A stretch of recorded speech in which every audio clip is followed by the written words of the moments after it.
Hello. I thought at this point of the campaign, since we've had a couple of weeks off, it would be a good idea for me to do a campaign recap for the lost city of Khaoritan. So, here we go.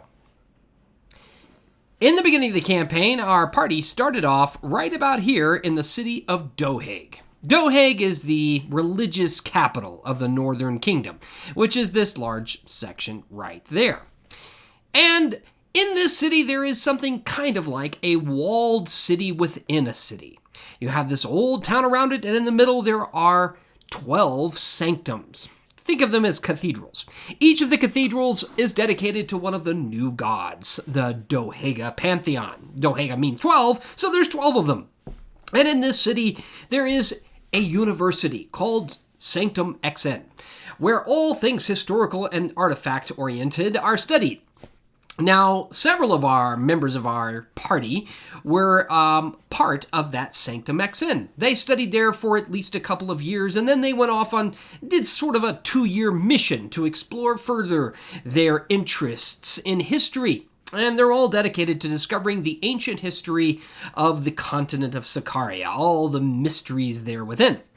So 4 of our hardy companions, including Soshu, the pureblood Yonti, Yelana, the human druid, Strummer, the somewhat mysterious Kinku thief, and finally Li Chao, the monk, all from various backgrounds, studied there at one time. They were on their last night, right after their graduation commencement address from Lord Vital Magellum, one of the most famous explorers who was associated with Sanctum XN, had given his commencement speech. The following day was going to be graduation. They all met in the local bar.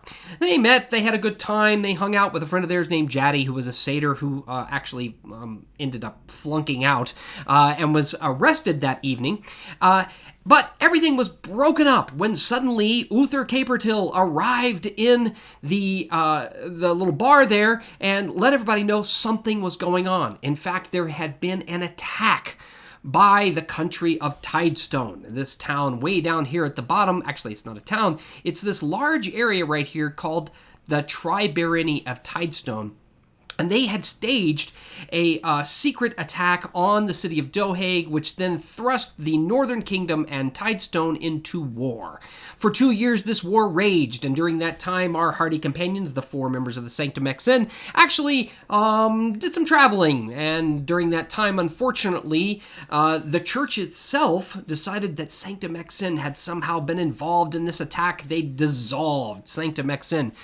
And everything inside Sanctum XN was rifled and stolen by this other faction of the church, namely the Order of Pros. Sanctum Pros is run by this evil lady who we won't go into, but I will mention that a new member of the party is associated with that sanctum and was actually there during the time of this attack, namely Tokard, the paladin. All right, so after 2 years, they all received a somewhat secret coded message that they should go to the town of Larakesh, which is up here. So they all secretly traveled their own different directions and met up in the tent city outside of Larakesh, whereupon they decided to enter the city, and there they were hoping to find some information about why they had been called together. In any case, in their next series of adventures, they met up with a young Leonin who had separated from his nomadic tribe from the area up here in the Iskarlan Wilds called Makanta. That's the Makanta region. And there are several nomadic Leonin tribes that travel through this savanna-like area. In any case, they had been given a map by some sort of strange, mysterious fellows who go by the name the Ash Bastards, also called the Orphans. They also are all from this area down here, the Tri-Barony of Tidestone. So they were given this map, they follow the map, they end up in this area here in the Iskarlan Wilds known as the Yasheks region. These 6 hardy party members, actually they met Tokard on the road just as they were going to enter into a tomb to which they have been given this map, led by a somewhat suspicious character. They entered into a tomb traveling from Larakesh past the Screaming Lake over to this area over here called the Temple of Azil Tahar. Now, the Temple of Azil Tahar is this sort of mysterious temple whereupon they delved into the tomb and explored and eventually discovered a mummy where they found some artifacts, and they discovered a very strange artifact located in one of the rooms in this temple to Azil Tahar. Each one of them, or most of them, touched the stone and received a powerful vision from their chosen god. Those visions are somewhat secretive. I won't go into detail, but it gave them an idea of maybe where they were headed in their lives. Anyway, in the end, they made it to this final room where they were able to discover the idol of Azil Tahar, this silvery gold, many-headed snake idol that they then were able to take. Unfortunately, waiting for them right outside the temple as they escaped this collapsing room was a large group of grung, small frog-like creatures, who then threatened to attack them all with poison darts. And with them was a tiefling in a dark cloak, sort of snickering amusingly after having killed their guide Dortham, tossed him over the edge and said, "Give me the idol or else." Athos, in a desperate attempt to stop this attack, he dove for Belloc, grabbed him by the foot. They both went off along with everybody else, dove into the waters down below this big waterfall, and unfortunately Belloc chose to cast a feather fall with a 300-pound Leonin attached to his leg, and snap, suffered a pretty serious injury as his leg was severely damaged in the fall.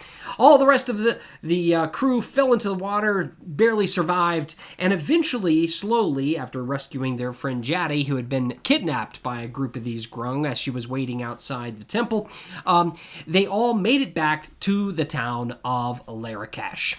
So, here we are in the town of Larakesh, and in Larakesh, they then took the things that they had discovered to the leader of Larakesh, who was a fellow by the name of Eskeet.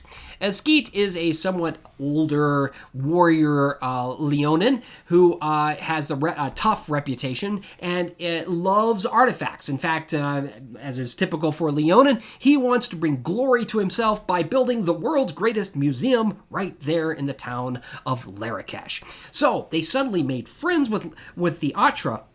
Unfortunately, in their time in the city, they realized that there was something suspicious going on, and that that there was a fake idol that had been made, and that possibly Belloc had been involved. And oh, by the way, they had been followed by a mummy from the temple, who attacked them on the way and attacked some of the grung that had Jaddy prisoner. Anyway, in this episode, the mummy then starts to attack random people in town who had actually touched the idol or had some exposure to the idol. And unfortunately, the party was accused of stealing the idol and murdering employees and the brother of the owner of the local bank, the Spice Trader Guild, which is the local bank.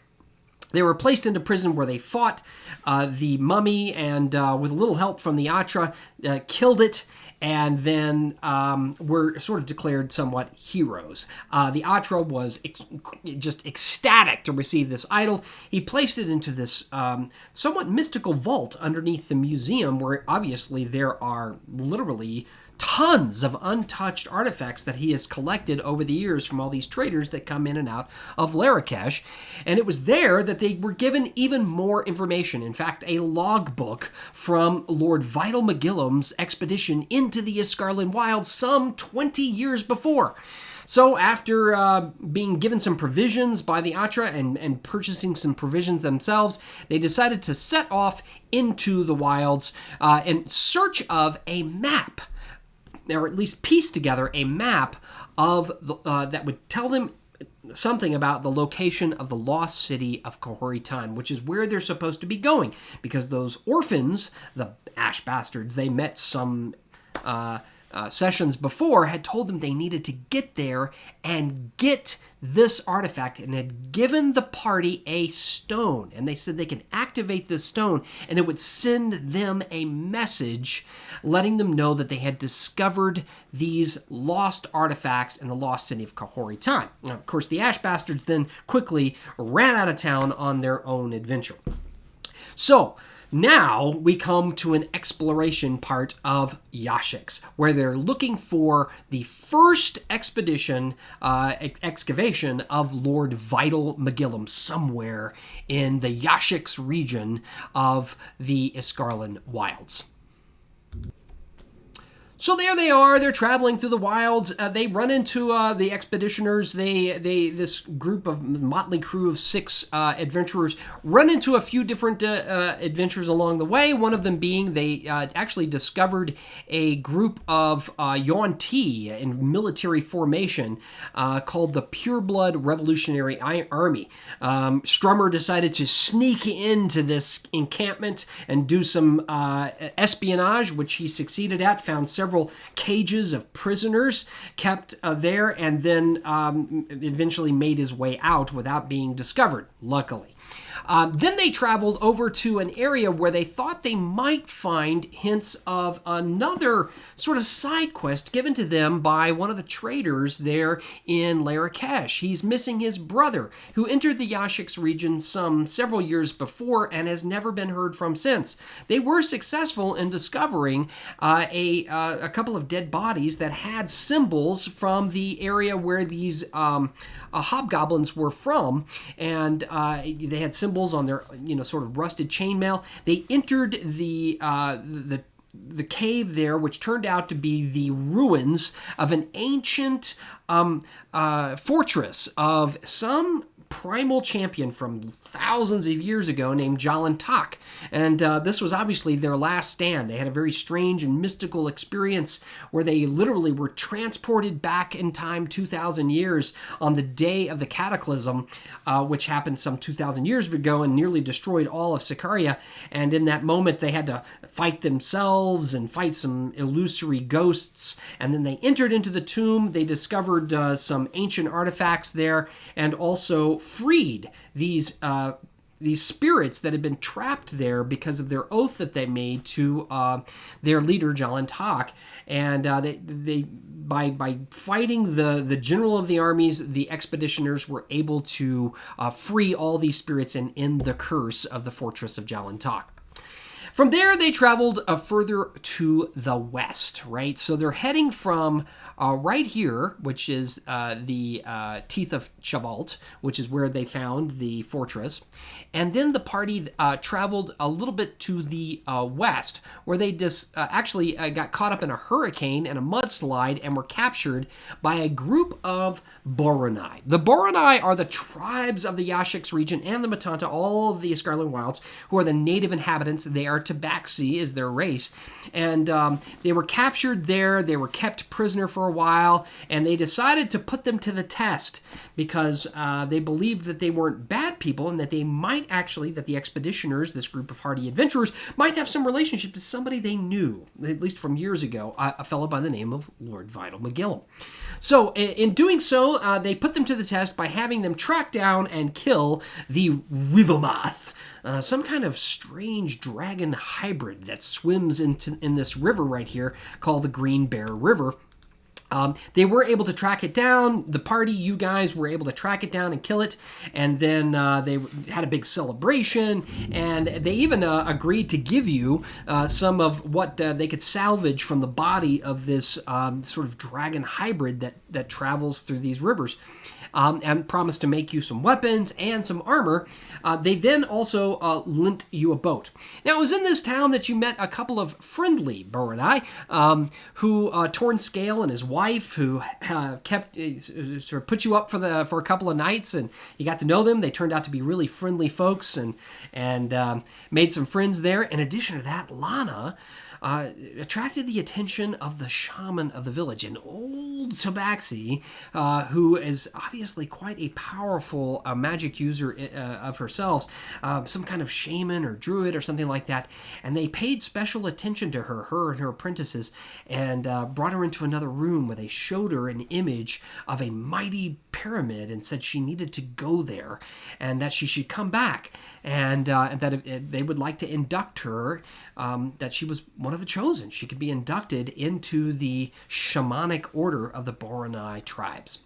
All right, after that, the party left, and they went over further to the west here, where they, up there, they moved over to the west, traveled past this lake here, and discovered this little guy, kind of blurry. That is actually an obelisk where they had a strange experience, as these strange beings called Failings were surrounding it and kind of worshiping it and humming.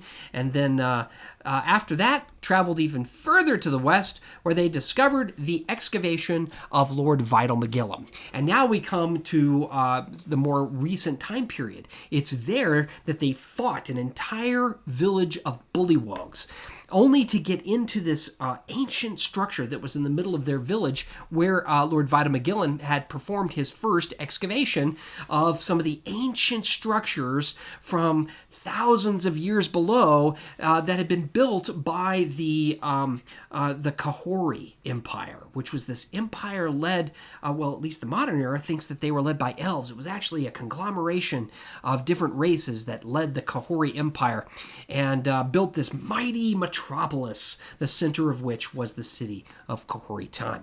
It was there that they made their way into a cavernous excavation area. They also discovered a prisoner who was going to be sacrificed to the Bullywug's god, some kind of weird plant creature that eats humans. They saved her, they killed the plant creature, and were able to interpret the symbols on a secret door and make their way into an even more ancient structure that had been built even 1,000 years before the Khaori Empire. Some strange device. There they saw a illusion cast by some ancient artifact, this small disc, which the party then collected, where Lord Vital McGillum explained to them that using this ancient device was some sort of mapping device created by an ancient primal champion from thousands of years ago named Ilumar the Artificer. Apparently, he made several things like this to give transportation to this mighty Khaori Empire so they could move quickly around their kingdom. And in there, they interfaced with this arcane intelligence that ran the mapping room, this artifice of some sort, where they were able to discover that Lord Vital McGillum used it to uncover several ancient locations that were still in existence that might have clues to the location of the lost city of Khaoritan. Unfortunately, they overloaded the machine and it teleported them back over here to this obelisk. There was some lost time here. In fact, several days of lost time that no one seems to be able to remember. When they arrived there, the Bullywugs had come with them, and Jaddy was missing. No longer there. Turns out she decided that she wanted to stay back in the town of Matanta, which is right here, the village, and hang out with those folks there. And I skipped a little part here because in their travels, they also actually ran into some fungaloid creatures and left their boat right here by this large lake called the Miza'al Lake. Now, deciding that they needed to return the boat and get their cool weapons that were going to be made, they, along with the prisoner that they rescued, a somewhat strange Boronai who speaks absolutely perfect common, was traveling with them back to the village of Matanta. And that is where we leave off. The very last thing that happened to our crew was that they were intercepted by a group of flying Boronai who travel on these monstrously large lizard-like birds that landed in front of them and began talking back and forth with Sand Whisper in their language. And that's it. That's the campaign so far. Hopefully I didn't miss anything too important, but just know there are several folks that the party has, not made friends with. Let's just put it that way.